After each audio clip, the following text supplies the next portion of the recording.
ကျမအသက်20မပြည့်ခင်လေးမှာပဲတကူလုံးမှာအနီးဆက်လေးတွေထပ်လာခဲ့တယ်။အရေးပြားကလည်းမခံမရက်နိုင်အောင်ရရန်လာတာကြောင့်အနာတွေမဖြစ်သွားအောင်အာတင်ပြီးမကုတ်ပဲအောင့်ရဲထားခဲ့ရတယ်။ကျမရေခဲတိအေးဆက်နေတဲ့ရေထဲကိုမှုတ်ဆင်းလိုက်တဲ့အခါဖြူဖွေးတဲ့ကျမရဲ့ခြေထောက်တွေပေါ်မှာအကြီးခွန်လေးတွေကမှိန်ဖြောဖြောလေးတောက်ပနေခဲ့တယ်။ဟုတ်ပါတယ်။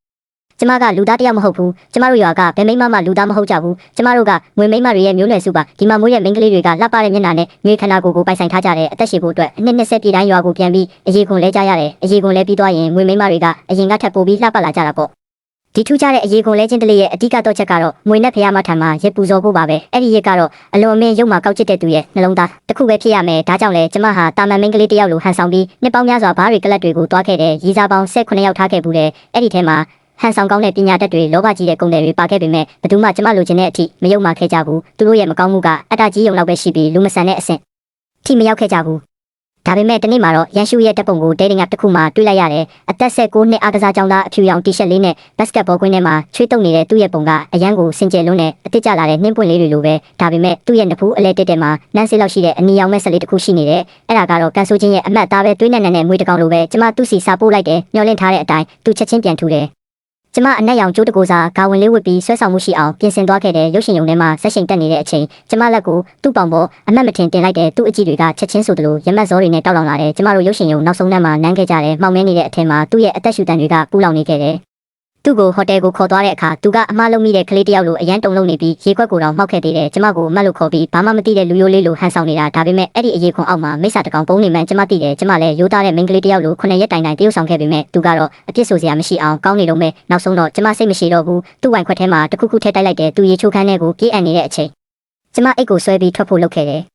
ဒါပေမဲ့တကားလက်ကင်ကိုလှည့်လိုက်တဲ့အချိန်မှာပဲအေးဆက်နေတဲ့လက်တစ်ဖက်ကကျမလက်ပင်ကိုနောက်ကနေအားနဲ့လာညစ်တဲ့အရက်နက်တွေပါနေသေးတဲ့သူ့ရဲ့အတန်ကတံပတ်ပေးထားတယ်လို့တင်းငိမ့်နေခဲ့တယ်အမကစားပွဲကအခုမှစတာလေးပဲကိုသွားမလို့လဲကျမရင်တွေခုန်သွားတယ်ဒါပေမဲ့တင်းငိမ့်အောင်ထိန်းထားရတယ်လမ်းခွဲရအောင်နင်ကအရန်ကက်လွန်းတယ်သူကရဲတယ်ပူလောင်တဲ့မျက်ရည်တွေကကျမရဲ့ကုတ်ပိုးပေါ်ကိုကျလာတယ်ဒါပေမဲ့ကျွန်တော်ကအမကိုဘာထက်မဆိုပိုချစ်တာလေနောက်ဆုံးညတညလောက်ပဲတညလည်းပါပဲနော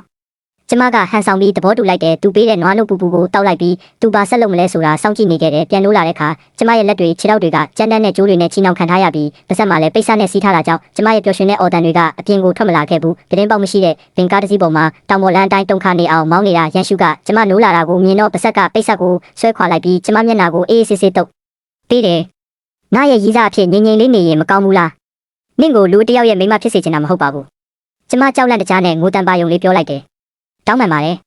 တကယ်တောင်းပန်ပါတယ်တို့တွေရီးစားတွေဖြစ်ဆက်နေလို့ရတယ်မလားအိမ်ပြန်ရအောင်နော်ပြန်ရင်လက်ထက်ကြမယ်လေသူကတော့ဟာတာတစ်ခုကြားလိုက်ရတယ်လို့တဟားဟာရေတော့တာပဲအခုမှကြောက်နေတာလားငါကအရန်ကတ်တယ်ဆို